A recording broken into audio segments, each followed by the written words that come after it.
Recording. Alright. Hello, everyone. Alright, sorry.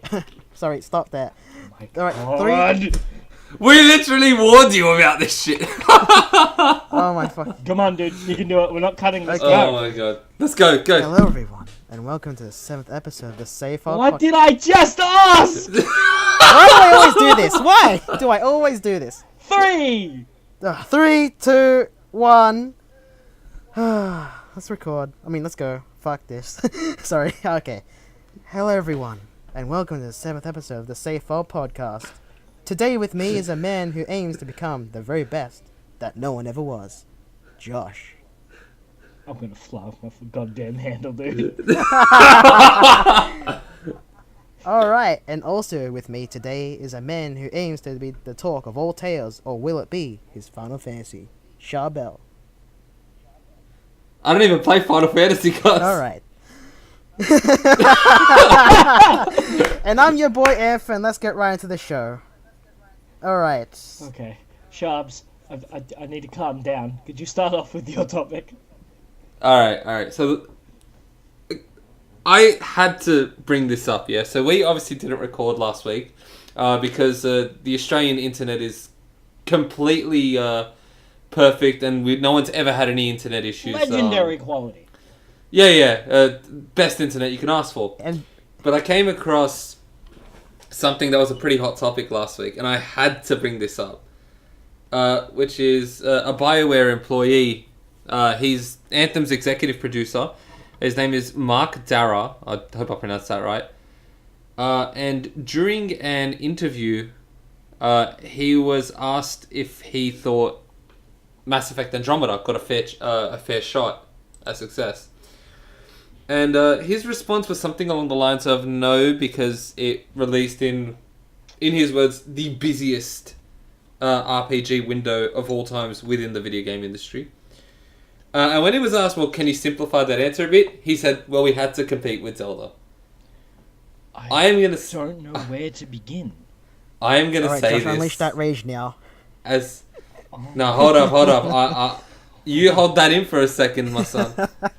I gotta say this right here and right now. If you make a game that deserves a 10 out of 10 from critics and critical acclaim from fans, when it is released, you will get a 10 out of 10 from critics and critical acclaim from fans. I hate to break this to you. The only way it could have been affected is sales, potentially. In terms of reception, these are people that are already playing your game, have bought your game, or maybe they have review copies. Having another game on the market does not change people's opinion of your game. Or at the very least, not to the extent he's claiming. Even more, he went on Twitter, right? And look, to be fair, he was as respectful as I think someone in his position could be. He did not come across as rude or anything like that, so I will give him credit for that. But he said something, and I'll send you the screenshots of this. Josh, put it up on the screen when we're talking about this. Okay. But he said something like, I'm not saying that the game would have been like a 98 out of 100, but would releasing in a quieter window taking the game score from like a 72 to a 78? Yeah, I think it could have.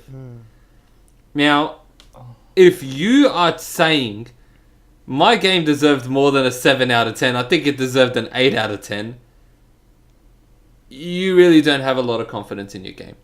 He did admit the games that released around the same time, games like Breath of the Wild, Neo, and a couple of others, did a lot of things better than Andromeda. But that doesn't make me want to give Andromeda a higher score. Doesn't make me want to give it a lower score because you can judge each game individually. But just because you acknowledge certain games did your job better, and I say that with all due respect, doesn't mean I'm going to give you pity points. Can I go?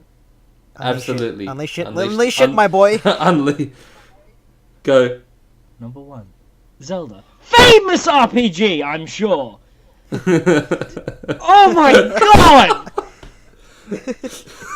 Dude, Wait, did you not hear about this? Oh my god! even Fucking Nier livid. Automata kicked its ass, and this was released like around no, that time. No, Nier Automata. Fair Yeah.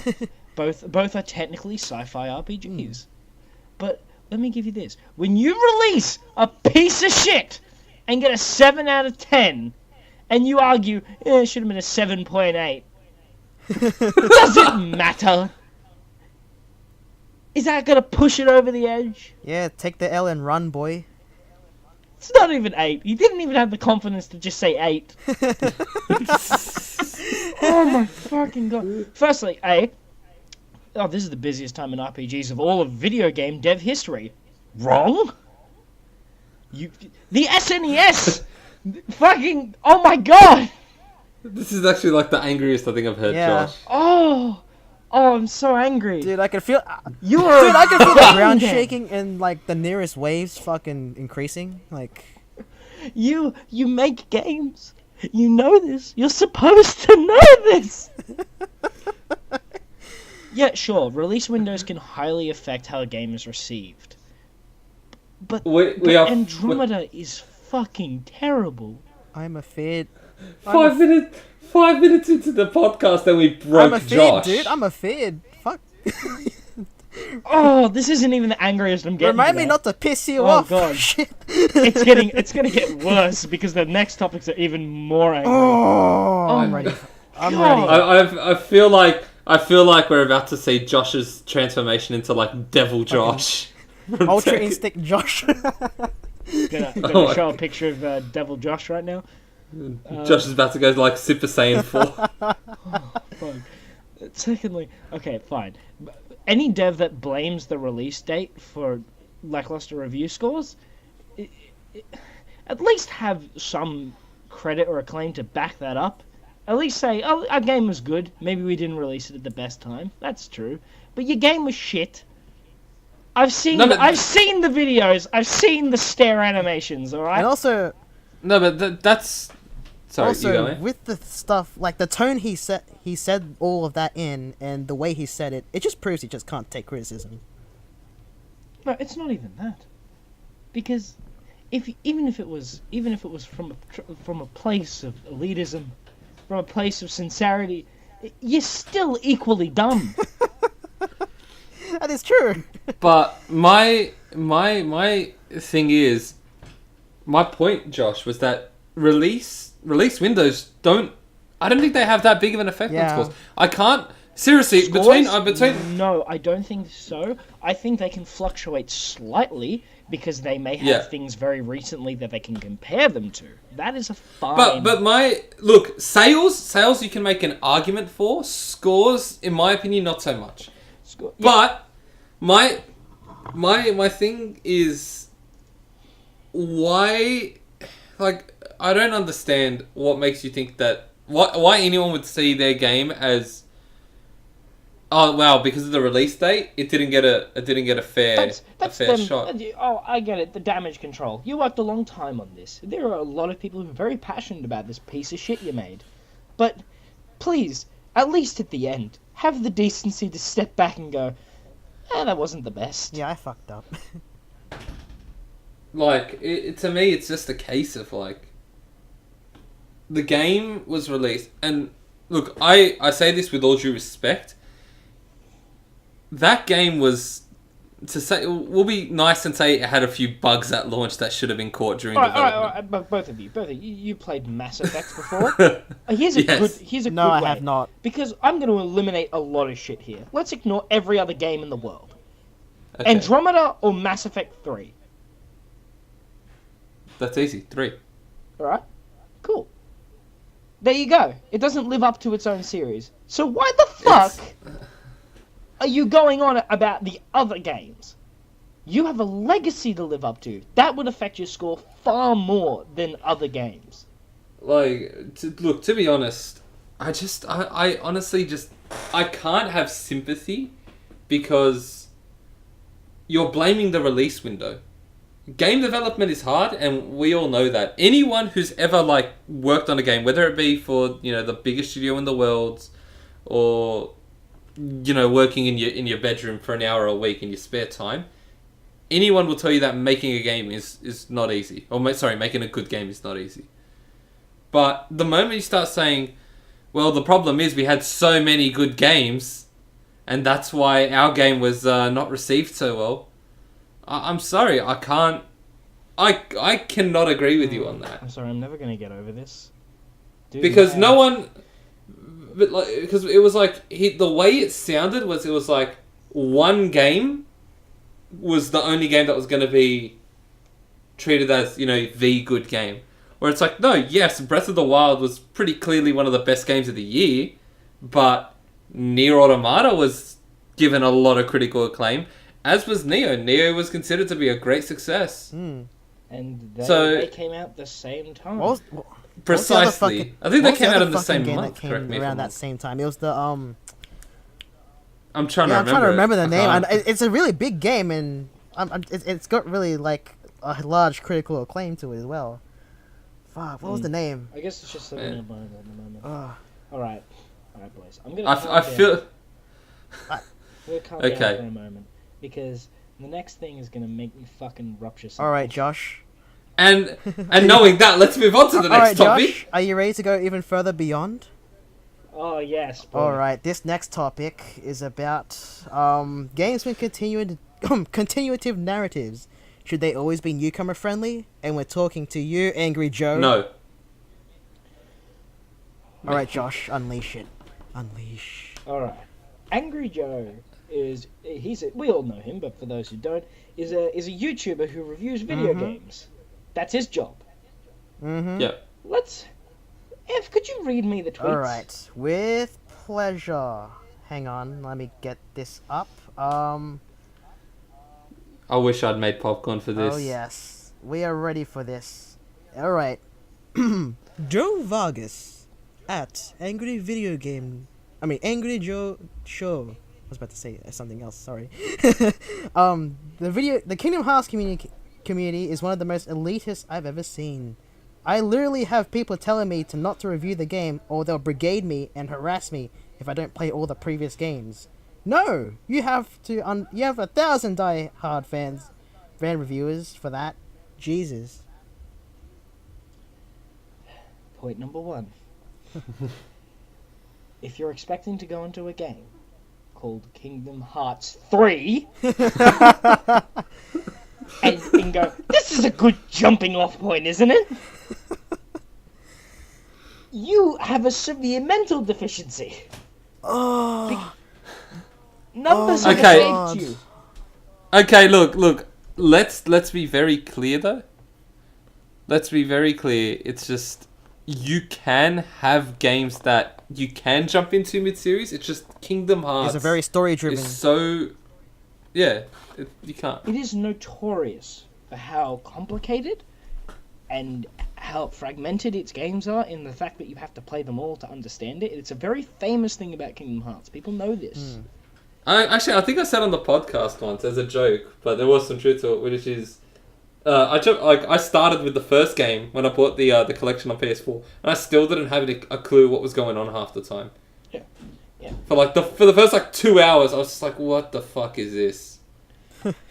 And it's a game that's very close to a lot of people's hearts. Especially mine. And you are a reviewer with a lot of respect. People have a lot of respect for you. And when you tell people that it would be to the game's deficit if you couldn't jump in near the end of the fucking story and not actually, Josh, let me cut you off there, sorry. It's actually the end of a saga.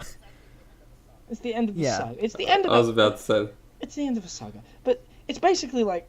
I know that we weren't going to do this, but it's basically like if a movie, right? If you walk into a movie 3/4 of the way through and go, that was shit, I had no idea what was going on. It's like, oh wow, what the hell is the Empire doing to the rebels? I didn't watch number 4. I don't understand. By the way, it's not... You can buy every single Kingdom Hearts game.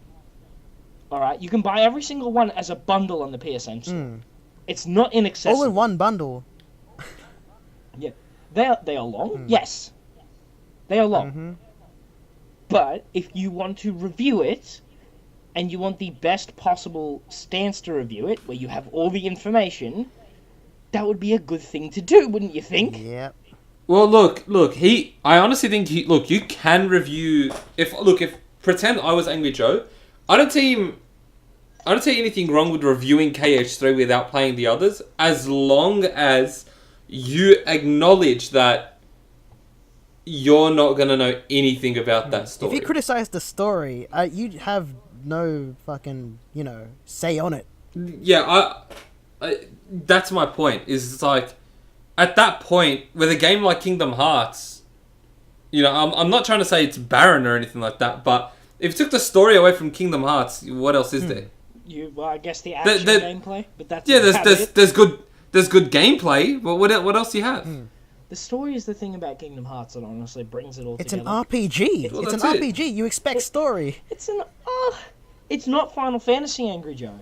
You can't jump on in any game and expect like a story just in that game. It's all continuous. They're sequels. They are direct sequels. It's just like playing Metal Gear. I know what you've done. You've played Metal Gear Solid 5 and never played the previous games. It's exactly like that. Exactly. I'm guilty of that. No, I'm guilty of that fucking too. But I at least acknowledge that I had no idea what they were talking about half the time.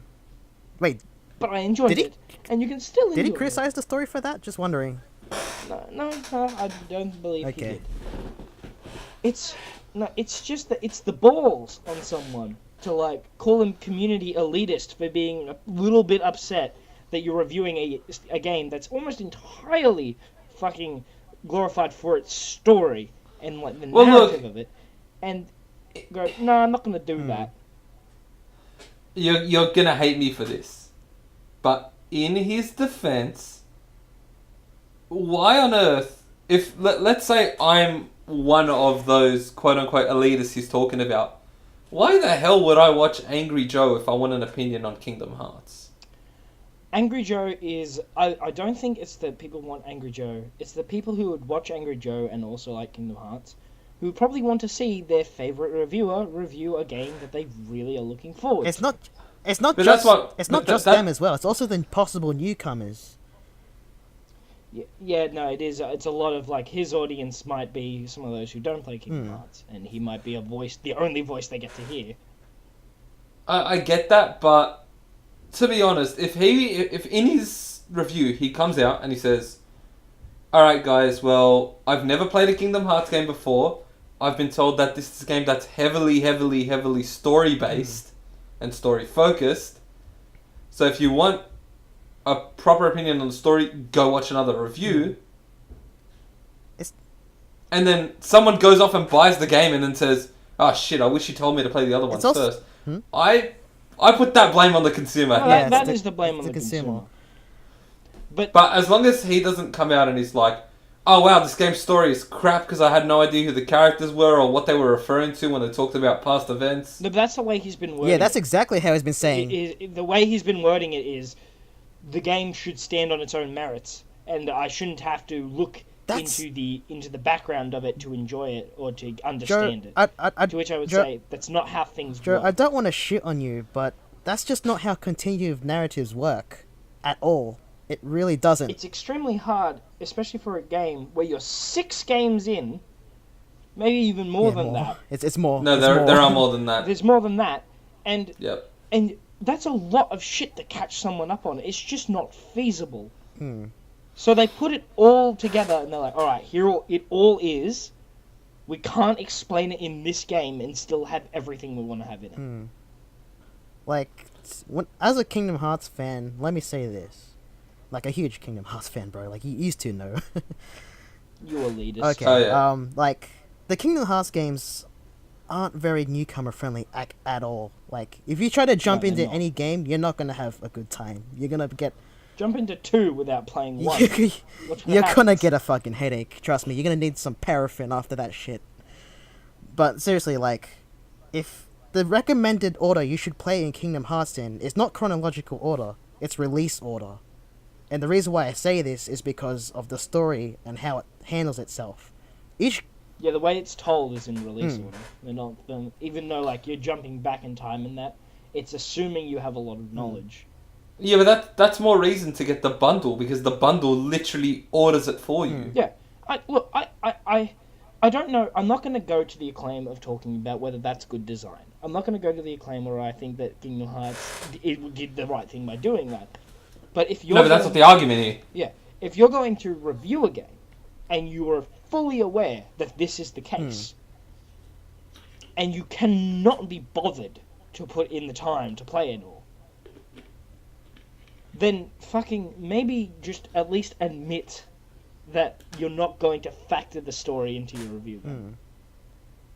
Because it's not going to be for you. And this clearly isn't a game series for you then. Yeah, just... I can't just say don't buy it, because we know you're gonna buy it. Just don't fucking buy it. Like, you don't have to review it. I'm sorry, but this is the point, is like, if you're fearing the backlash this much, then maybe just don't do it. It's not worth it. The Kingdom Hearts community is huge, and they will fuck you up.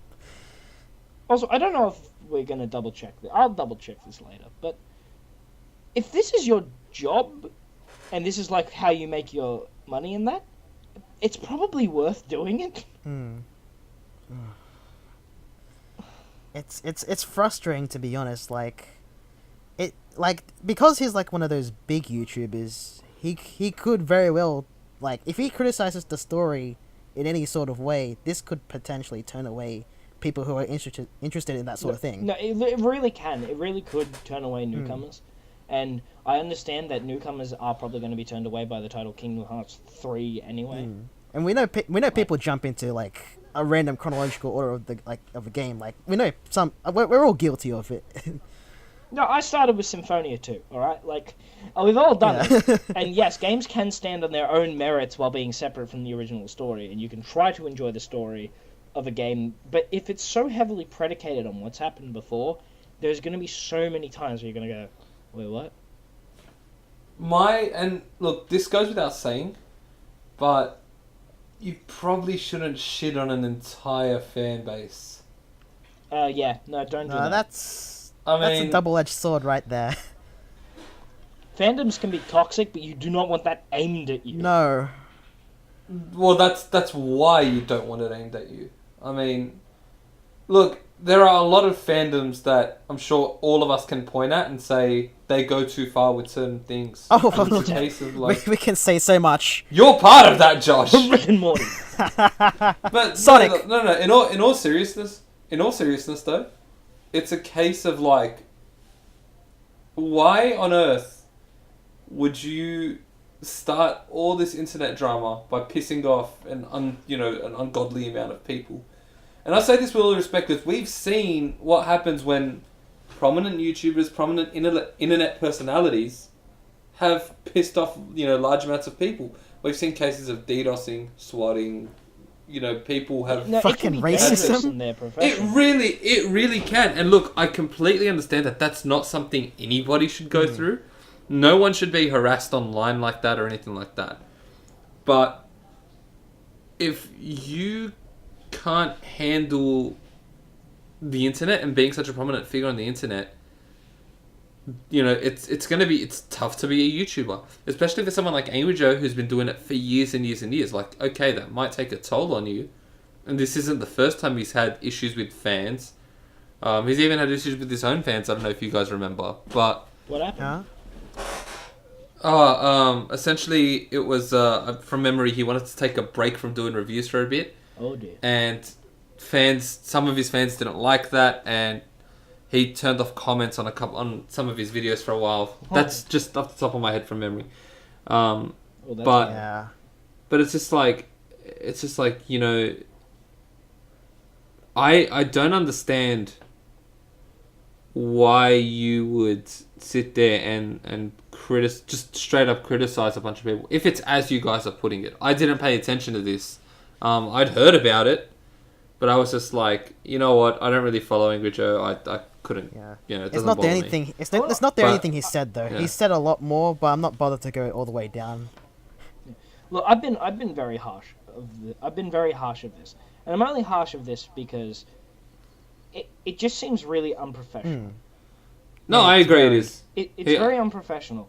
And the biggest thing you could probably do right now is just admit you're wrong and just fucking say, I either stand your ground and go, look, I'm not going to play the other games. I still want to review it. I won't factor that into my review. That won't affect the score. Or say that you're going to fucking play the games. Well, I know that Yeah, you probably but- don't have the time and that you don't want to. Then don't. That's your fucking life. I'm not going to tell you to go do shit, and I'm not going to harass you. But maybe don't don't bite back at the internet because it's bigger than you will ever be. That is not a fight you will There's ever also win. there's also another thing as well. Like there wasn't just recap of like the games, like the whole bundles. They're making recaps of like the entire story on and putting it on the internet, and they're even putting it in Kingdom Hearts 3. If you're not bothered to even Yeah. watch that at all, then you've got a serious problem, pal. Oh no! If that's bundled It- in the game and you refuse to watch it, I'm sorry. I can't Yeah. help you there. I don't know if you. I understand if you're a newcomer to the series and you see that God knows how many games have been released for this series, and the thing about Kingdom Hearts is, I swear to God, every game is pretty much canon. Every game is Yeah, canon. every game's canon. So it's just like, really, there's not one that's not I canon. think the mobile game isn't canon. That's it. Yeah, there's two mobile Okay. games. One's Coded, that's canon, and the other one is Vcast, that's not canon. Yeah, See, Okay. So there's one So- game out of 20. Mhm. yeah. See, I understand if someone looks at that and then says, "Yeah, no, I do not have the time nor the patience to go through Yeah, I can all of understand that." it being overwhelming to some newcomers. Oh no, I'm not. Okay, I want to make it very clear. I'm not criticizing the fact that he doesn't want to do that. That's perfectly understandable. Yeah. His behavior is what I'm criticizing. No, Oh, that yeah. we agree on. Yeah. That we agree on by just saying, like, just be professional about Yeah, it. in know defense what I of mean? Angry It's- Joe, I understand. I understand why you wouldn't want to do that. Okay, look, to be fair, none of us have dealt with an entire fandom blasting Of us. course, No, of course no. we haven't, and I will admit that must be horrible. But Yeah, but make sure you're not putting yourself in the line of fire. yeah, precisely, is what I'm Yep. trying to say. That's all. I will condemn anyone who harasses or attacks Angry Joe in any way. Violence is never fucking okay in whatever circumstance, but don't put yourself in that situation because that's infinitely worse. Never bait the internet; they'll do it. There's so They many. will of them. fuck you up, son. Yeah. And with a change of pace, how about some good news? I'm gonna have to stop him there, man. We gotta talk about this Waluigi shit. He's Hold gonna up, go hold further up. beyond. Oh my god. We need a little pick me up, I reckon. All right, let's do a pick me up. So, a few episodes ago, if you remember, we talked about the Australian Classification Board refusing classification to We Happy Few in Australia. Yeah. Yeah. It's been overturned. Yes. Nice. Yes. It has. It will be given an R18 classification. I can't remember if the game has been censored or altered in any way. I honestly hope not, Yeah. because I hope not, too. if that's the case, there are going to be tons of American and European copies being shipped in. But look, I mean, at the end of the day, look, we got a game that we wanted, and it's something that hopefully delivers. And with any luck, it's this. We don't have this issue again. I feel like we will because no, Australia's we very will. tough on games. Censored But- R games. Yeah, I'll never get used to that. I don't know which game it was, but I was hearing that a game got on the news, on some sort of news channel, where the game in the beginning had a warning saying this game is not for children, and the whole newscast was like, "Oh, this game for children promoting violence." I was gonna say God, I Fortnite, can't but that's remember. just way too recent. Yeah, it's way too recent. Oh, fuck. Well, I mean, to be honest, I think the best response to the classification board I've seen was, do you guys remember South Park: Yep. The Stick of Truth? Yes. They, if you bought the Australian version of that game, in the parts where it was censored, for the Australian Classification Board's decision, They put in a photo of a crying koala with a message along the lines of, "Your government wanted to protect you, so unfortunately we can't let you see this," and it describes what's going on. Mm-hmm. I just wonder, if you put it in another copy, it would be different, wouldn't it? We don't have any, we don't have... Yeah, They don't censor it on the fly. There isn't a censor man outside your window like, oh, it's coming up. they can't look and be like, "Oh no, he's playing this game in Australia. Quick, mate, we gotta patch in a crying koala." Is the PS3 region locked? At all? I don't think it is. I don't think it is, no. Okay, because I know one game is. I think that's like Persona 4 Arena. That was the only one. Yeah, that was region locked, but that was the PS3. Yeah, that's the only one I remember. Well, that's just it. No, I don't think I think it's dependent on the game, because when Mortal Kombat 9 couldn't be released here, I know plenty of people that imported American copies.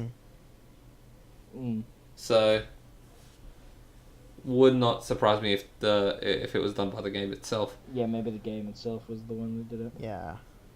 Also, quick release news, because I saw this today. Shenmue 1 and 2 are coming to the PSN store in August. Yeah, that's good. I haven't played it, but I am keen. I mean, I'm not gonna play them and then I'm gonna jump into 3. Yeah. Man, I hope I can follow along. God damn it, Josh. Still throwing shades. You're really fired up about this, aren't you? I'm a little angry. I got to admit, a lot of today's topics just made me really. And then mad. there was the starting point of me. I'm so sorry, Josh. I'm sorry. Alright, now, Josh, I believe you had something to say about the person that was confirmed to not be a Nintendo character, Waluigi. I've gotta say, guys, it's time to stop. It went too far. The meme went way too far. This shit, they doxed Sakurai. They fucking doxed Sakurai because Waluigi was not confirmed to be in Smash 5. Oh my! That is way petty. too far. What is Look, this? What is life? I understand not being happy with the decision made with a game you're looking forward to, but that's a bit much. That is way too much. That is really. That's you've crossed the line when you're officially harassing the developers. He just asked us to never ask him for shit again. Oh man, and you know what?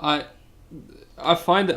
To be honest, I did find it a bit of an overreaction. I understand people want Waluigi, but he literally gave you every character that has ever been in Smash Brothers. And more. I remember Reggie throwing some shade. I do not about blame this him. whole moment. I'm just gonna try and find that article. He said something along the lines of, "Yeah, you fans are never happy," which is true enough. All right, so there is something I want to bring up as well. Okay. So I don't know if you've heard, but Overwatch now has an endorsement system. It does? Have you guys heard about that?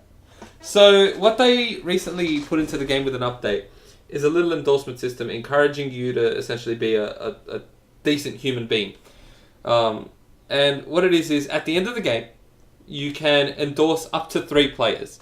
Now, you can endorse them for either sportsmanship, which if they're on the enemy team, you can only endorse them for sportsmanship, but you can also give sportsmanship to your teammates. Yeah. You can endorse them for being a good teammate, or endorse them for being a leader or a shot caller. Alright. Now, there have been concerns about this system because it's encouraging players to be quote-unquote fake nice. Now, Fake nice. I had to read that headline a couple times when I first saw it, because the first thing I said is, well, would you rather fake nice or honest toxic? I'd take fake nice, honestly. I'll take fake nice any day. Secondly, this Like, in all honesty, I am the most oblivious motherfucker with certain updates and things like this, but I have genuinely noticed people being way less toxic on Overwatch. Well, yeah, I'm being dead set. They want to be indoors. That's my point. Like, granted, no one knows what the rewards are because there's a leveling system for it. Of course there is. Like you start at level 1, then after a certain amount of endorsements, you get a level 2, 3, 4, and then 5 is your max. Like, level 5, I'm assuming other people who just play support and nothing else for 3 months straight. Yeah. But I mean, in all honesty, I've seen a very, very noticeable change. I think it's a great thing that's been introduced. And I don't understand what the problem is. To me, this isn't a problem with Overwatch, and this is a problem with gaming media. Where we've got so many issues that we can talk about. Not just on what we've talked about today, but you think of the stuff we've talked about in past episodes. We talked about a lot of anti-consumer practices, things like that. Yeah. And they're worried that people are being nice, not out of the goodness of their hearts. I don't think that's an issue. That's my point. And even if you really want to call it an issue, I don't think it should be the main concern right now. I don't know. That's my take on it. It's a bit of a non-issue, isn't it? Because I wouldn't call it an issue, to be honest. Wouldn't you rather people be fake nice to you online than to be really angry with you online? That's the point. Like, I've gotten hate messages because I've picked Bastion in Overwatch at times and gotten play of the game with it. Like, it's... Do you want me or do you want Charbs from this podcast to be like fake nice or real angry? No, but it's just like I literally I don't mind if people are complaining about problems in games and things like that. I mean, let's be honest, that's what we do every episode for the whole episode. Yep. But I feel like there's a big difference between us complaining about games not being allowed in for bullshit reasons or, bullshit pre-orders, and compared to people are giving people sportsmanship endorsements they don't deserve. Yeah.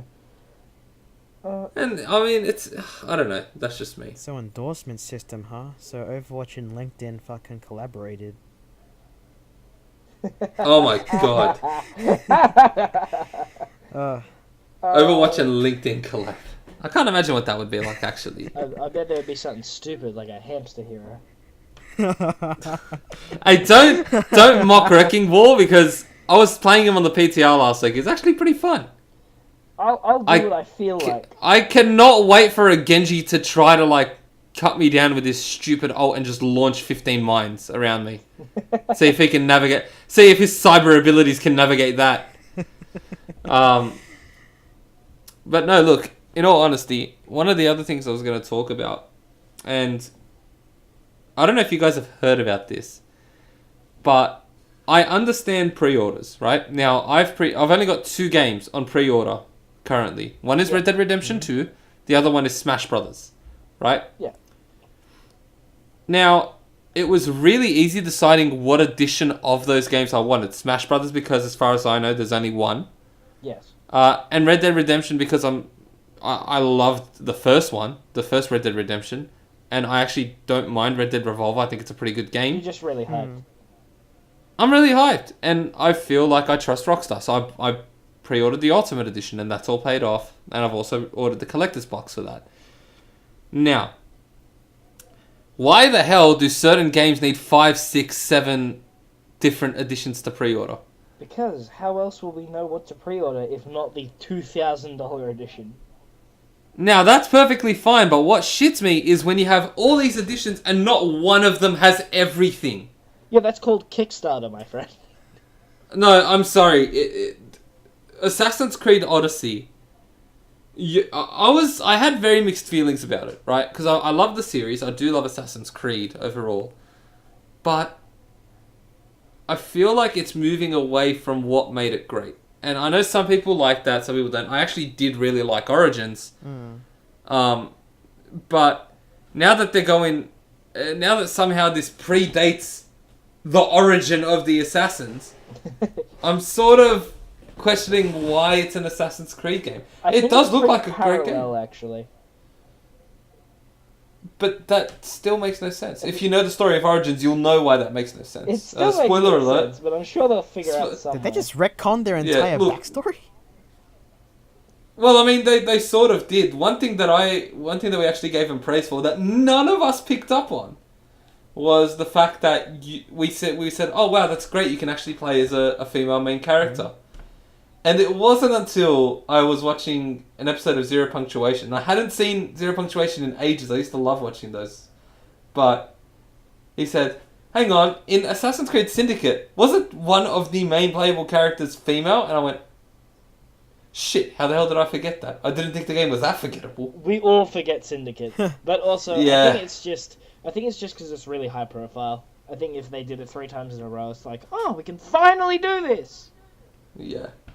I don't know, like, personally, when it comes to ordering an edition of your game, I said it back in episode 1 when I was complaining about being asked 100 times to pre-order, and I used this analogy, or not analogy, I guess. I said this when I was talking about changing stores. People value convenience over everything else. Yeah. The people who are straight up diehard fans of your game, doesn't matter if you have 15 editions of your game, one of those should have all the content. Yeah. Nothing that's region locked, nothing that's an EB or a JB Hi-Fi exclusive. Just one with everything. I don't care if I don't think it should cost like 18 grand or anything, but just have an edition with everything.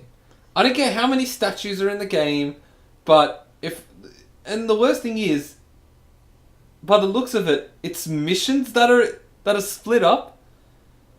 Oh, that's aggravating. So it's like, and obviously with this game not being released, you don't know, if one of the editions has a good mission, one of the editions has a shit one. So what if you're unlucky enough and you pre-order this edition and you're like, alright, yeah, I'm happy with this, and it turns out the other edition you were looking at had a better, funner mission. That's dumb. It should come with everything. That's just scummy. The fuck? Like, that's my point. Like, put it this way. I think Jim Sterling said it best, actually, a couple of years ago when he talked about Watch Dogs, actually. If you need a fucking spreadsheet to help you pick out which edition of the game you want, you've gone too far. Yeah. I prefer the tried and true method of, like, there's the standard edition, there's, like, a special edition with some extra shit, and then there's like a collector's edition or an ultimate edition where it's got all the stuff from the edition before, plus maybe a fucking statue and some other little bits and pieces. You know what I mean? It's that I like. But when it's a case of, oh yeah, nah man, here you go, you gotta have like an You know when you see like FBI in movies and they've got like the walls with all the photos on them? Yeah. I shouldn't need that to know which fucking Assassin's Creed Odyssey edition I want. What happened to the good old days where there was just alright, you got the regular edition, but if you're a real fan of this series, you can buy this special edition. And it comes with this nice thing. Now it's... Now if you're a super fan, you might buy the Balls Off edition. This edition comes with 3 statues in this poster I found. And guess what? It's only available on our American store, but you can't ship it to Australia. It's sold out. It's not sold out. You know what? Sorry. Actually, while we're on the topic, I just remembered. Has anyone figured out why no one has tried to, like, go after Activision for the scummy shit they did with Modern Warfare Remastered? Like, I mean... What did they do? You don't remember? Well, when the game was announced, they said, okay, well, we're not going to sell Modern Warfare Remastered separately. So to get it, you would have to buy, I believe it was only the Prestige Edition or higher, like the Prestige or the Collector's Edition from memory, of Infinite Warfare. That got a lot of backlash. Obviously because, I mean, some people just wanted Modern Warfare Remastered. They didn't give a shit about Infinite Warfare. Now, I said at the time that I thought it was a stupid decision to even make Infinite Warfare. I remember this. I just said, I was the one that said, well, why did they just release Modern Warfare Remastered and leave it at that? You would have made a heap of money. There would have been no backlash for that. At least not to halfway to the extent of what you No, got anyway. you kind of lost your shit in school when that happened. I remember when you found Oh, out. absolutely. But here's the thing. This is why I'm so calm talking about it now. Because down the line, they sold it separately. They went from saying, we'll never sell this game separately. If you want this full remaster of our classic game, you have to pay out a shit ton of money for a game that most of you probably don't even want. And then they sold it separately anyway. I'm thinking to myself, surely one person looked at that and said, can't we get them for false advertising? Can't we get them for lying like that? Apparently And then not. this is before the DLC controversy that came with it. Have you two heard about that? No. So obviously this is old news, but back when COD 4 was like the latest COD out, they released a map pack. This is obviously in 2007 to like early 2008 when DLC was still sort of, for consoles at least, getting off their feet and things like that. Yeah, they were still like developing. They released a map pack for $10 and it had 4 maps, and it was early days of DLC. For Modern Warfare Remastered, that map pack was not included. Now, I know what you're thinking. So what? The problem and the reason people were pissed was because they said, I know, we'll release the map pack as DLC in 2017, 2018, or whatever. But instead of $10, which it was in 2008, we're going to sell it back to you for $15. Oh my god. And people rightfully lost their shit. They should, fucking god. I honestly do not know what on earth is going on at this point in time in the games industry. It honestly, as much as I hate to admit it, it's hard to find a middle of the road game anymore when you talk about AAA releases. It's hard to find the game that That's why I'm in the isn't, dude. There's just no middle of the road anymore. It's either a game is a Game of the Year candidate, you pay for it up front and you get a decent amount of game with it. You're looking at games like The Witcher 3, God of War, or it's a case of like, oh yeah, you've bought this game for $80 at launch, or probably more. We are Australian, by the way. Yes. And it's like, yeah, no, on day one, there's the pre-order DLC that we told you that you wouldn't be able to get unless you pre-ordered the game, but it's on sale anyway for $30. There's also a $60 season pass, but that'll only cover you for the first 4 months of the game. After that, you got to buy the second season pass. Multiple season passes shit me. I'm sorry. I don't know if you guys want to say that for another episode. The but that second season pass. I'm looking at you. Oh god. Fucking Final Fantasy God, we 15. can save that for next Fuck time you. because I think... No. Destiny. Oh. Destiny pulled that shit. I was someone that, because all my mates were into it, here's the thing, we were that into it, one of my mates, even though I wasn't going to play it that much, one of my mates shouted me the season pass. And I swear to God, I was like, alright, you know what, at least we'll have a bunch of new stuff to play down the line. First expansion comes, it's got a raid, we're all like, yay, all that stuff. Second expansion comes, they're like, oh yeah, no, you're not going to get a raid.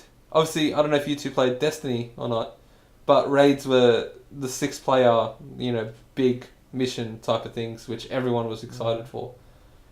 Then after the second expansion, they go, hey guys, heads up, that's your first season pass done.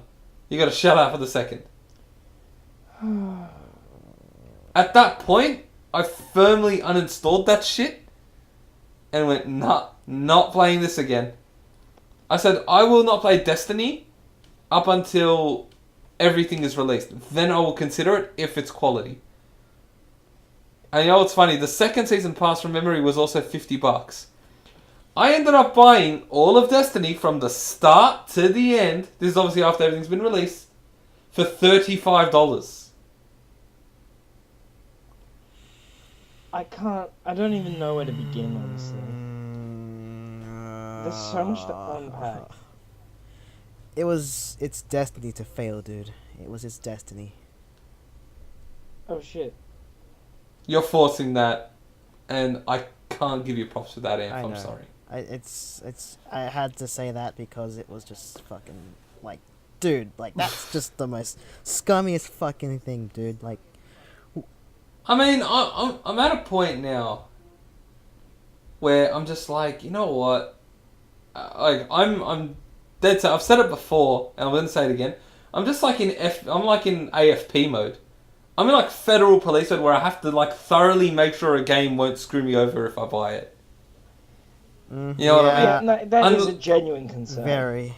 That's what I'm like. You wouldn't take this shit in any other art form, or at least you wouldn't see it without a major backlash.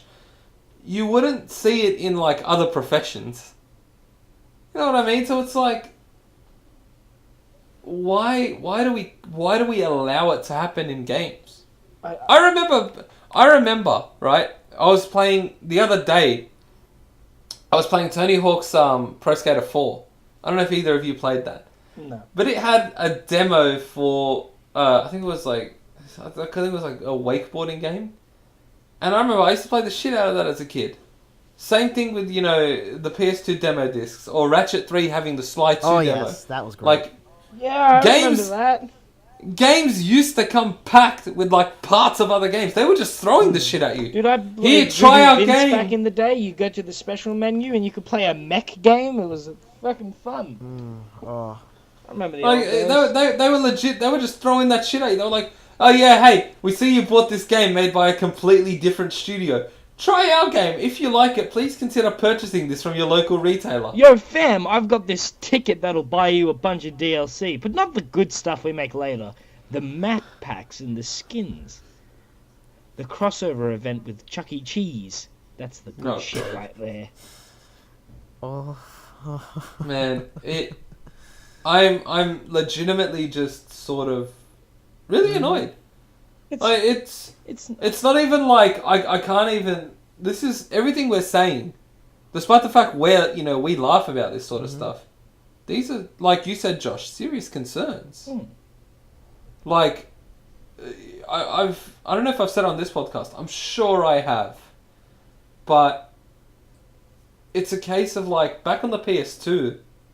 I used to be able to look at the cover of a game and I'm like, oh shit, this looks interesting, I'm in. And you could take it to a counter and like 9 times out of 10 at least, you'd be happy with it. There were still shit games, but at least you knew you were getting the full deal. They weren't hiding Well, not shit just from No, not just day that, one but DLC. shit games. Yeah, it was just like, not just that, but if your game was shit, everyone knew it was shit. Yeah, that's it. It's shit. You just deal with it. These days we expect the game to be shit, and it still somehow top sales charts. Like, everyone, I'm going to use Battlefront 2 as an example. Everyone knew ahead of Battlefront 2 it was going to have a loot box focus. We knew it was copping tons of backlash. Yeah. There was so much going on with it. And we still bought What it. happened?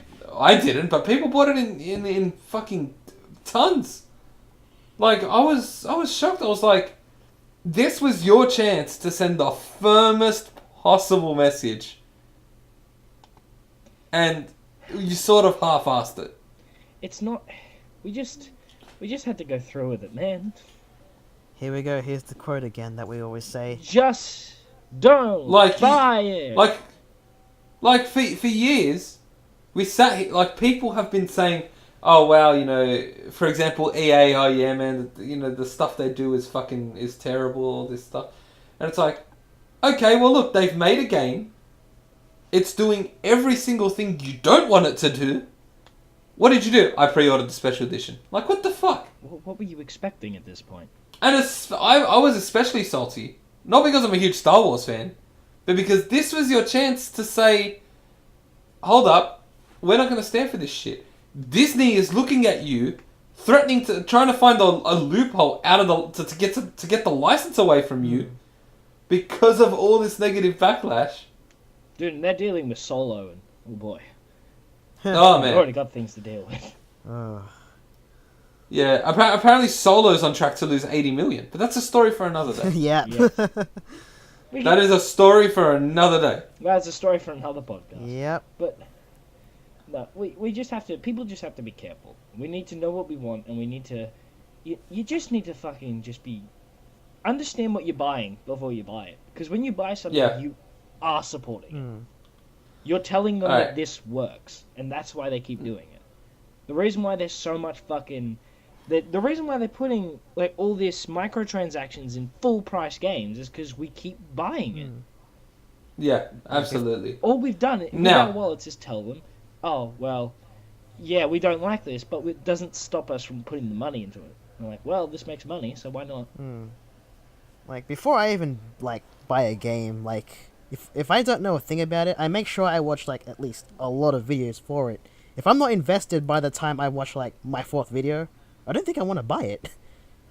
Yeah, no. Put it this way. Great for that. I don't watch Let's Plays, right? Like, I'm very picky when it comes to Let's Plays. There's only a couple channels and I'll watch a video here. Yo, it's your boy, back with part 77 of Minecraft Let's Play Roleplay. Josh, don't make me mute you. Just give us a like, comment, and subscribe. Oh my god.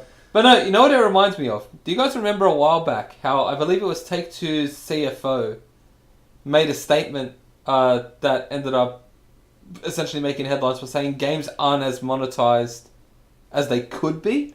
That is true. Like, I don't know if you guys remember that particular statement, but it got a lot of backlash, and I can completely understand why, and I agree with it.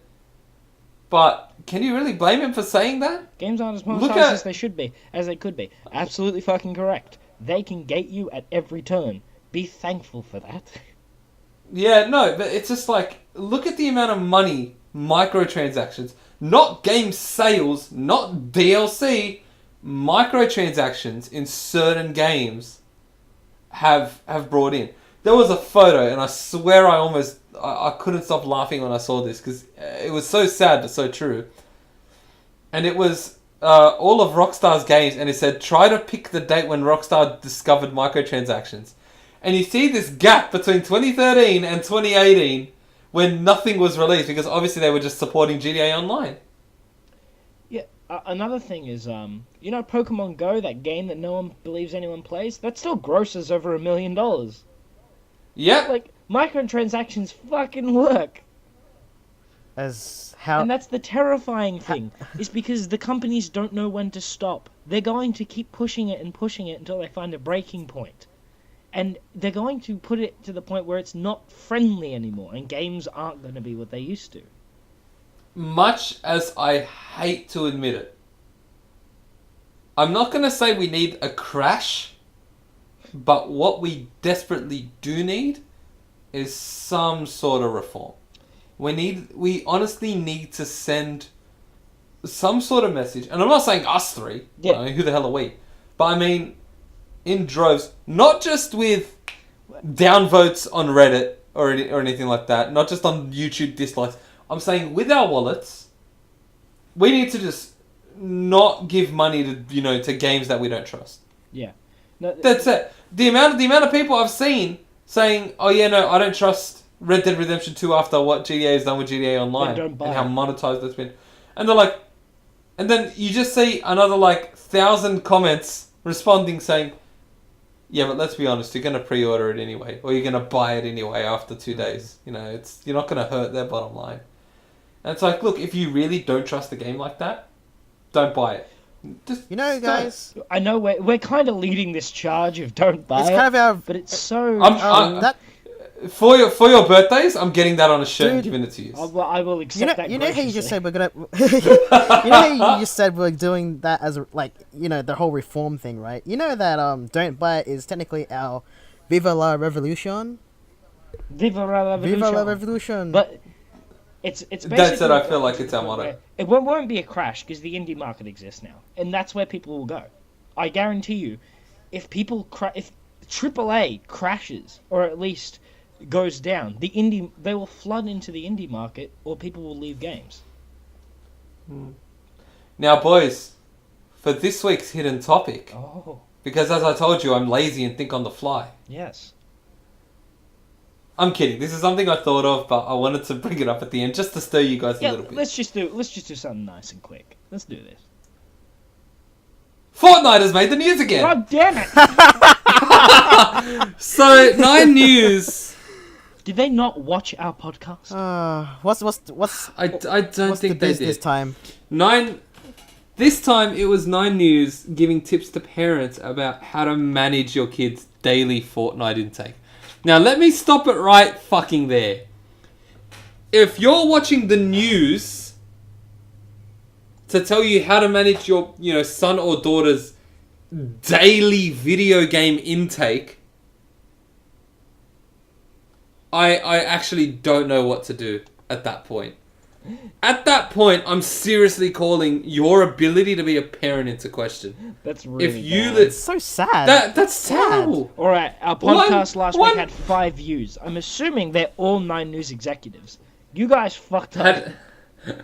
Oh my god! And it was just like they're sitting there. One of them was like, "Oh yeah, I hide the remote from my kids." What the fuck? And I'm thinking, you know, some phones have IR blasters. Just turn on the TV with that. Yeah. Okay. The kids are smart. Or- They will find a way to turn it on. They will figure out the TV has buttons. Or better yet, I'm assuming the kid might be playing on, say, a PlayStation 4. It has an HDMI device link. So once you turn on if that's checked, once the PS4 is on, the TV turns on anyway, and automatically goes to where the PS4 is. Seriously, I'm not trying to say to these parents, beat your kids. I'm not trying to say that. But abuse you children. You can do. You heard it here. AMF endorses abusing children. But you parents can do better than that. Come on. You can do No, but better. it's just like abuse your child. But it's just like, what are you doing? Like, you're at a point where I'm sorry, but this idea that parents didn't grow up with technology, that's on the way out. Oh yeah, no, that's Because not a the way lot out. of the people that are parents now were born in like the 90s or the late 80s. You saw technology growing up. If you don't know the technology, I believe you can learn it. I think the most hilarious thing. This just calls back. I don't know if you guys ever saw it, but there was a psychiatrist on the news when Pokemon came out, like saying, "I don't believe that kids should be exposed to this because the core message is violence." What? You know, no, this is a really famous clip of this lady who goes, "I don't think kids should play Pokemon. They shouldn't be exposed to it. They shouldn't watch it. They shouldn't buy Pokemon cards because the core value of it is violence." What? I can't believe you two didn't What? know this. I know it's a bit after our time, but before it. But Nah. I'll have to show you it after the Oh show. my But fucking god. Oh man, let's save that for another day. Okay. speaking of other days, Now, Amph, Yep. care to take us out? yeah, Amph, I'd like us to have a nice outro. Amph, could you give us a nice outro? And today has been the 7th episode of the Safe File podcast, and I hope y'all have enjoyed our fiery topics. Today with me has been Josh Yo. and Charbel I can't take you seriously. and I can't either, but his mellow voice is giving me the ASMR. and me Let's just and keep going. signing out. Signing out. I don't know. I've stopped.